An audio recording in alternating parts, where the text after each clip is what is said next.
Дотоод хэргийн их сургуулийн Хэлийн албаны сургуулийн Хэлийн албаны тэнхимээс улсын хил хамгаалтад тулгамдж буй асуудлууд сэдвт эрдэм шинжилгээний хурлыг их сургуулийн төв номын санд зохион байгууллаа.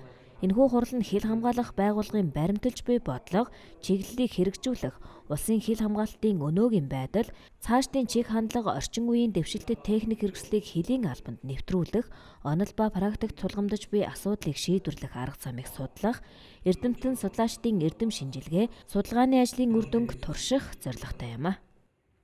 За өнөөдрийн манай зохион байгуулж байгаа хурал маань дотоод хэргийн их сургуулийн Хэлийн албаны сургуулийн Хэлийн албаны тэнхимээс жил бүр уламжлал болгон зохион байгуулдаг ийм хурал байгаа. Тэгээд энэ удаагийн хурал маань улсын хил хамгаалтад тулгамдж буй асуудлууд цаашдын чиг хандлага гэсэн сэдвийн дор явагдлаа.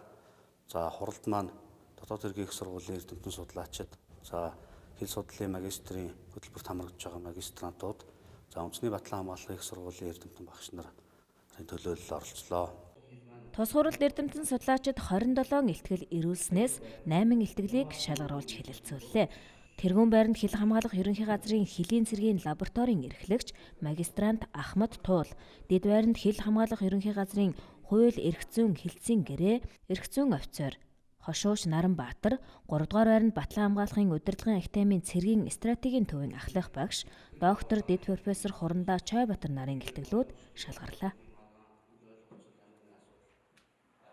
За энэхүү судалгаанд нийт Монгол улсын 12 аймагт байрлах Хэлийн 24 анги салбарын 184 унтны усны их булгийн давхарцсан тоогоор 251 сорьцод 2014 оноос 2021 онд хийгдсэн химийн шинжилгээний үр дүнг үндэслэж энэхүү судалгаа хийсэн байгаа. Энэ судалгааны үр дүнг үндэслэн хууль зүйн дотоод хэргийн яамны захиалгаар шинжилгээ ухааны технологийн сангийн санхүүжилтээр шинжилгээ ухааны академик химийн технологийн хүрээлэнтэй хамтран говь зүйлийн бүсийн застаудын унтны усны хатуулгыг бууруулах, цэвэршүүлэх тоног төхөөрөмжийг гарган авах туршилт судалгааг 2018-аас 2020 оны хооронд хэрэгжүүлж ажилласан. Үүнийг бол Хэлийн цэргийн 0166 дугаар ангийн 0203 дугаар салбарт төхөөрөмжийг суйрлуулсан. Төхөөрөмж нь одоор эмчилтэй ажиллаж байгаа. Эрдэм шинжилгээний хуралд оролцсон судлаачдын эрдэм судлалын ажилд нь амжилт хүсье.